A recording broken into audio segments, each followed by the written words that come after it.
మానవ సంబంధాలలో ఎన్ని రకాల అనుబంధాలు ఉన్నా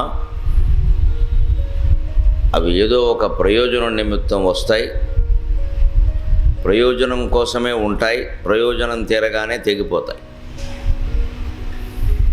యాజ్ఞవల్క్య మహర్షి మైత్రేయి అని తన భార్యకు చెబుతాడు.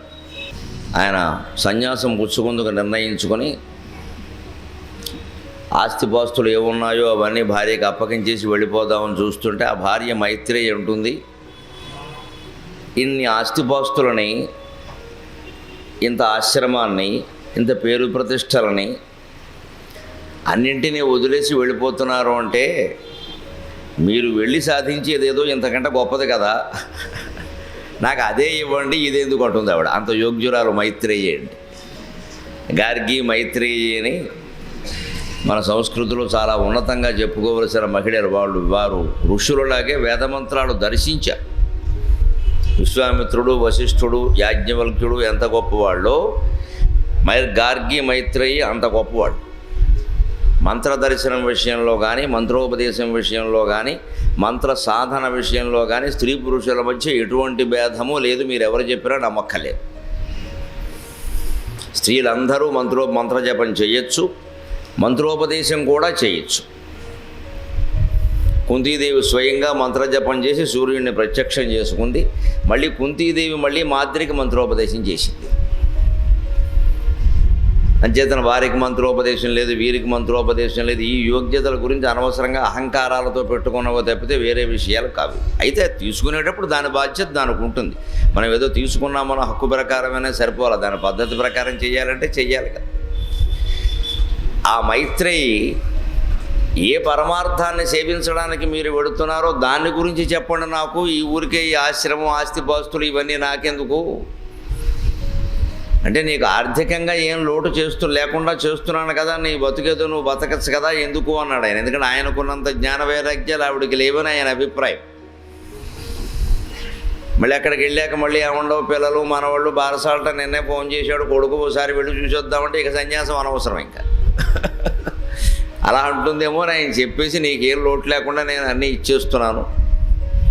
ఆయనకి కాత్యాయని అని వేరే భార్య ఉంది. ఇద్దరు ఆయన్ని కోరి చేసుకున్న వాళ్ళే, ఆయన చేసుకోలేదు, వాళ్ళే చేసుకున్నారు. అంత జ్ఞాన సంపన్నుడు. వారు ఇష్టపడ్డారు. సరే ఇద్దరికి ఇచ్చేసాడు సమానంగా, మీరు చూసుకోండి హాయిగా అన్నాడు.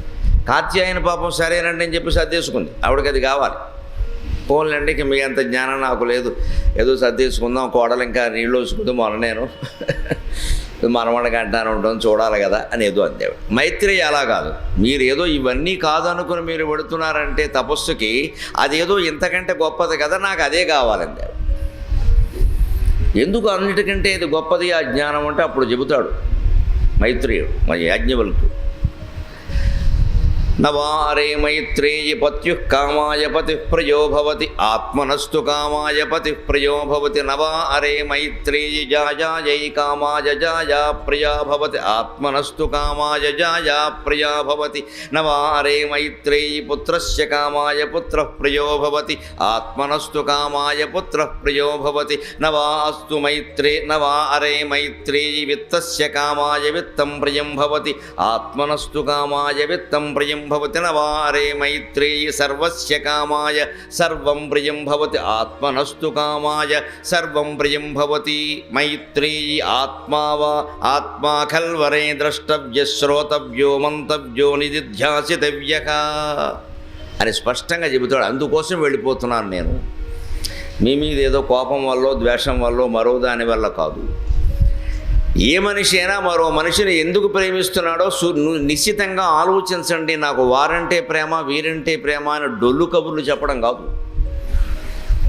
మా పిల్లాళ్ళు ఏంది నేను ఉండలేనండి అంటే అది పిల్లాడి మీద ప్రేమ కాదమ్మా, నీ బలహీనత. అది పాయింట్.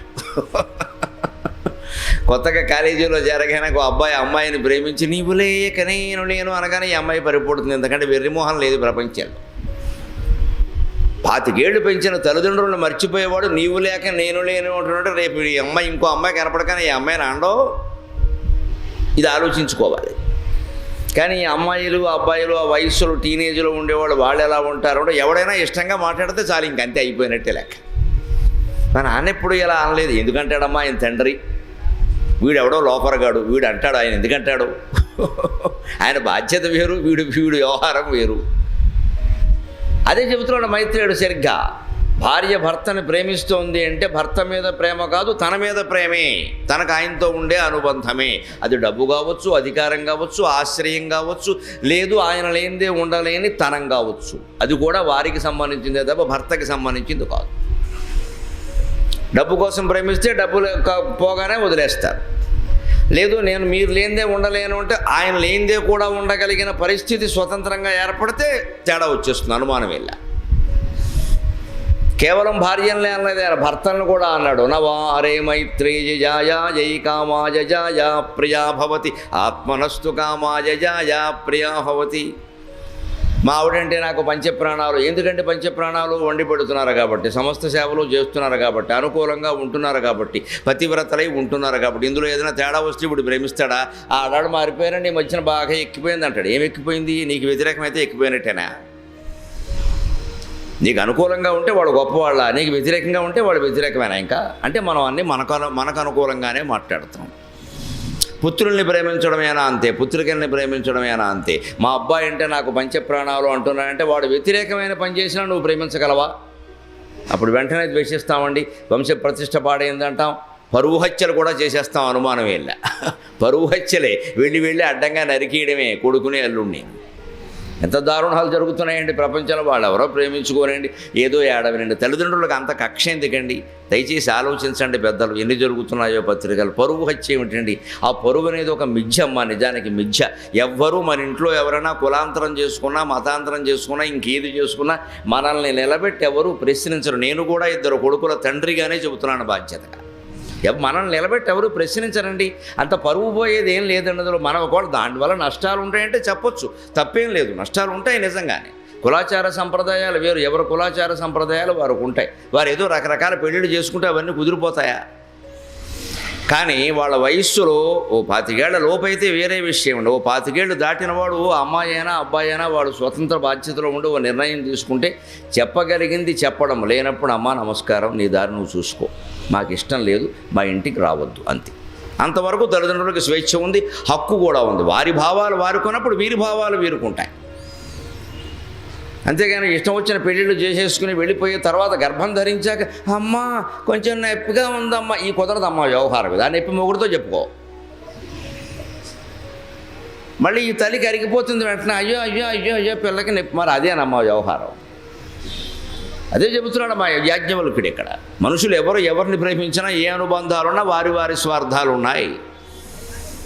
మన పిల్లలు మన కులానికో, మన మతానికో, మన ఐశ్వర్యానికో తగిన పని చెయ్యకపోతే ప్రతిష్ట పాడైంది అని మనం బాధపడుతున్నాము అంటే మనం వాళ్ళని దేనికోసం ప్రేమిస్తున్నాం? ప్రతిష్ట కోసం ప్రేమిస్తున్నాం. అలాగే వాళ్ళు మా అమ్మ నాకు దైవం, మా నాన్న అంతకంటే దైవం అని చెప్పి రోల్ మోడలు, గాడ్ ఫాదరు ఇవన్నీ మాట్లాడి ఎవడో కాలేజీలో ఒక కుర్రాడ పరిచయం కాగానే, లేదా ఒక అమ్మాయి పరిచయం కానీ ఇక వాళ్ళే సర్వస్వం అని మాట్లాడుతున్నారు అంటే ఆ వయస్సులో ఆ కోరిక కలిగే వరకు మనం కనపడటం, ఆ కోరిక కలగగానే మనం పనికి రాకుండా పోయాం. అంచేత తండ్రి కొడుకుని ప్రేమించినా, కొడుకు తండ్రిని ప్రేమించినా, ప్రపంచంలో ఎవరిని ప్రేమించినా ప్రేమ అనేది ఒక మిథ్య. శ్రీకృష్ణుడు చెప్పిందే సరైన ప్రేమ. నిన్న ఏకాదశ స్కంధంలో ఆయన ఏమన్నాడో చెప్పాను నేను.